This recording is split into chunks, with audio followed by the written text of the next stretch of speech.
On Paul with your weekly update for June 1st. With a faltering economy and skyrocketing costs, health care continues to be a critical issue for all Americans. Unfortunately, government encroachment into the doctor-patient relationship is poised to exacerbate our problems with health care.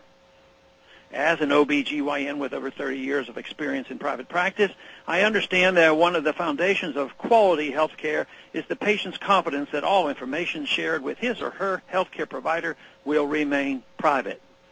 And yet, the federal government plans to undermine this trust with establishment of mandatory electronic medical records collections and unique health identifier numbers assigned to all Americans.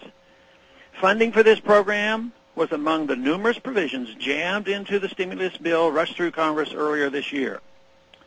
Electronic medical records that are part of the federal system will only receive the protection granted by the federal medical privacy rule.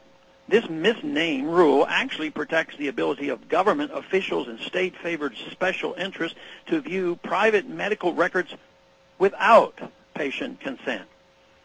Aside from those concerns, the government's ability to protect medical records is highly questionable.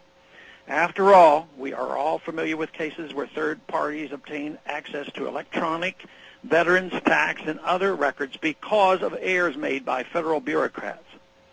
We should also consider the abuse of IRS records by administrations of both parties.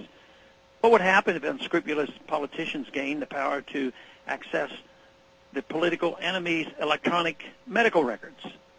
For these reasons, I have introduced the Patients and Physicians Privacy Act, which allows patients and physicians to opt out of any federally mandated, created, or funded electronic medical record system. The bill also repeals sections of federal law establishing a unique health identifier and requires patients' consent before any electronic medical records can be released to a third party. I have also introduced the Coercion is Not Health Care Act. This legislation forbids the federal government from forcing any Americans to purchase health insurance on conditionings of participating in any federal program on the purchase of health insurance. Forcing Americans to purchase government-approved health insurance is a backdoor approach to creating a government-controlled health care system. Congress would define what policies and coverage requirements satisfy their mandate. Does anyone then doubt that what conditions and treatments are covered would be determined by who has the most effective lobby? Or that Congress would be capable of writing a mandatory insurance policy that fits the unique needs of every individual in the United States? With these conditions in place, I foresee the eventual imposition of price controls and limitations of what procedures and treatments that are covered.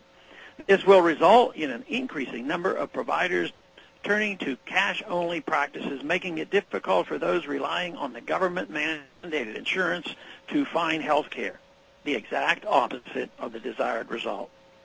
Consider the increasing number of physicians who are already withdrawing from the Medicare program because of the low reimbursement and constant bureaucratic harassment from the Centers for Medicare and Medicaid Services.